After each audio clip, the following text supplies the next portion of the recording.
ඔබ මේ දකින සොඳුරු දිය උල්පත පිහිටා තිබෙන්නේ මැදවච්චියත් කැපිතිගොල්ලෑවත් අතර ගෝනමැරියාව නම් ගම්පියසේ. ගෝනමැරියාව පුරාණ විහාරස්ථානයට යාබද වනරොදේය.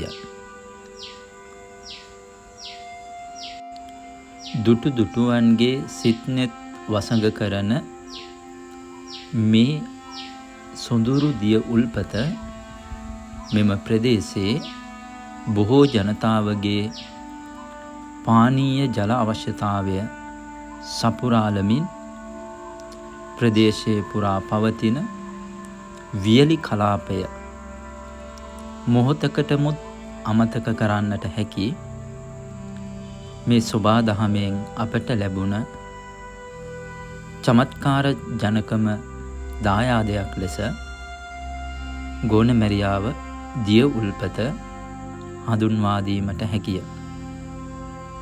අපි යමු මේ දිය උල්පත බලන්න.